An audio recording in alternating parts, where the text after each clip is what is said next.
2004 வந்து அதிமுக 4 இடங்கள்ல நாடாளுமன்ற தேர்தலை வெற்றி பெற்றுச்சு. 6ல கூட்டணி மாறினாங்க, 11ல தேர்தலை புறக்கணிச்சாங்க. இப்ப வந்து சின்னத்தை இழந்திருக்காங்க. இந்த மாதிரி தேர்தல் கூட்டணியில வந்து வைகோ வந்து ஒரு சரியான முடிவு எடுக்கல, ஒரு குழம்பிய நிலையில அந்த நேரங்களில் மாற்றி மாற்றி முடிவு எடுத்தாருதான் காரணமா?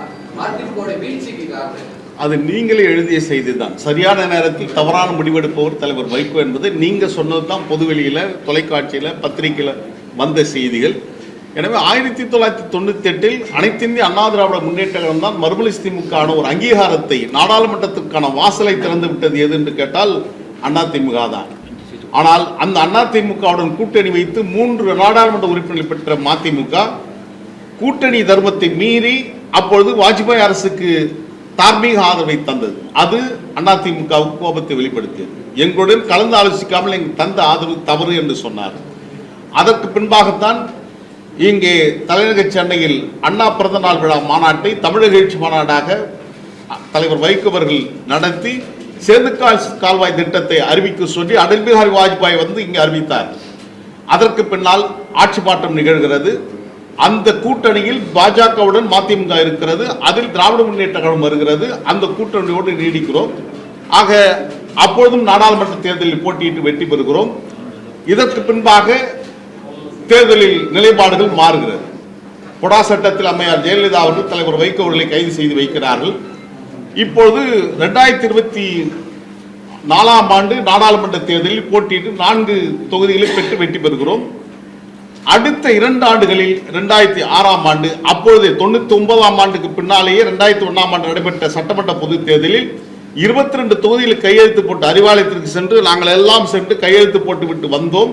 ஆனால் வந்த ஓரிரவில் நிகழ்கின்ற மாற்றத்தின் பெயர் தான் அரசியல் என்பதை மெய்ப்பிக்கின்ற விதத்தில் தலைவர் வைகோ அவர்கள் காலையில் நான் கூட்டணி இல்லை என்று விலகுகிறேன் என்று கூட்டணியில் கையெழுத்து போட்டுவிட்டு வந்து விலகினார் என்பது செய்தி. அதற்கு பின்பாக போட்டியிடாமல் தனித்து போட்டியிட்டோம். 217 பேர் போட்டியிட்டு 21 தொகுதி பாஜக போட்டியிட்ட 21 தொகுதி தவிர்த்து மீதி 213 தொகுதிகளில் மறுமலர்ச்சி திமுக களம் கண்டு அத்தனை பேரும் தோற்றோம். அதற்கு பின்பாக 2000 பொடா சட்டத்தில் கைது. அப்புறம் 2006 ஆண்டில் 2004 வெற்றி பெற்ற நாங்கள் 2006 மீண்டும் அதிமுகவுடன் கூட்டணி போகிறார்கள். பதில் இல்லை. என்ன நடந்தது என்பது தெரியாது. அதற்கு பின்னாலும் கூட்டணி நீடித்தார்களா என்றால் இல்லை. அதற்கு பின்னாலும் 35 தொகுதிகளை பெற்று 6 வெற்றி பெற்றோம். அதற்கு பின்னாலும் நீட்சி ஏற்படுகிறது. மீண்டும் மக்கள் நல கூட்டணி. இப்படி அணிகளை மாறி மாறி வந்த காரணத்தினால் இயக்கம் பலவீனப்பட்டு வந்த முக்கியமான தலைவர்களெல்லாம் விலகி போகின்ற சூழல் ஏற்பட்டது என்பதில் மறுப்பதற்கில்லை. எனவே நீங்கள் சொன்னதை போன்று அந்த சரியான நேரத்தில் தவறான முடிவெடுக்கின்ற தலைவராக, உணர்ச்சிகளுக்கு அடிமைப்பட்ட தலைவராக இருந்தார் என்பதை மறுப்பதற்கில்லை.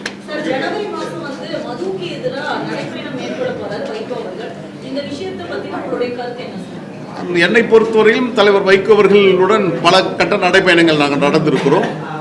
தலைவர் வைகோ அவர்கள் சிறையில் அடைப்பட்டு பொடா சட்டத்தில் அடைப்பட்டு 19 மாதம் 1.25 வருடம் 570 நாட்கள் பொடா சிறையில் கைது செய்யப்பட்டு இருந்த காலகட்டத்தில் தமிழ்நாட்டின் வீதிகளில் திருச்சி துவங்கி வேலூர் வரையிலும் 17 நாட்கள், அதே போன்று எட்டயபுரம் துவங்கி மதுரை வரையிலும் 9 நாட்கள் என்று பல கட்ட நடைபயணங்கள் நடத்தினோம்.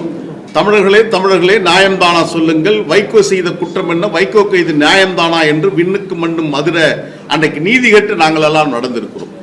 அந்த நடைபயணங்களில் எல்லாம் ஒரு உணர்வுபூர்வமாக தோழர்கள் பங்கேற்றார்கள்.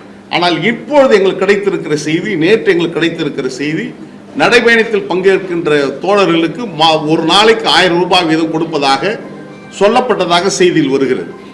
எனவே இந்த நிலைமைக்கு தள்ளப்பட்டது என்பது பரிதாபத்திற்குரிய ஒன்று.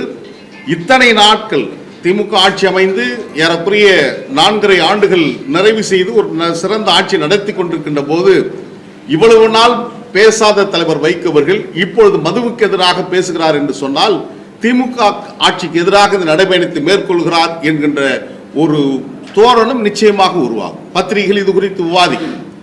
எனவே இது குறித்து நேரடியாக தலைவர் வைகோ அவர்கள் மாண்புமிகு தமிழ்நாடு முதலமைச்சர் அண்ணன் தலைவர் தளபதி அவர்களை சந்தித்து இந்த மது குறித்து ஏதாவது ஒரு முடிவெடுங்கள் என்று கூட கோரிக்கை வைத்திருக்கலாம்.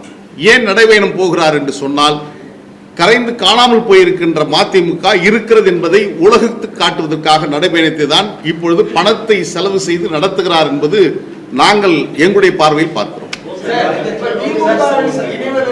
திமுக இணைவதற்கு வைகோ தடையா இருக்காரு அப்படின்னு சொல்லியிருக்கீங்க. ஒருவேளை நீங்க கூட்டணியா திமுக கூட இருக்கும்போது கோபப்படும் சொல்றீங்களா? அப்ப வைகோ தடையா இருந்தா உங்களுடைய அடுத்த இல்ல அவங்க திமுக ஏற்கனவே நீங்க பாத்தீங்கன்னா திமுகவில இருந்து வெளியே வந்ததுதான் மதிமுக. அந்த மதிமுகவை திமுகவுடன் கூட்டணி இருக்கின்ற போது நாங்கள் திமுக ஒரு நல்லாட்சி நடந்து கொண்டிருக்கிறது, மதவாத சக்தியினுடைய எதிர்ப்புகள் கடுமையாக இருக்கிறது. இப்படிப்பட்ட காலகட்டத்தில் எங்களுடைய சக்திகளை விரயம் செய்ய வேண்டாம் என்ற அந்த எண்ண ஓட்டத்தில் தான் நாங்கள் அவருடன் இருக்க விரும்புகிறோம். திமுக தலைமையிலான கூட்டணியில் எங்களுடைய ஆதரவை நல்க இருக்கிறோம். அது காலம் என்ன சொல்ல போகிறது என்பது விரைவில் தெரியும்.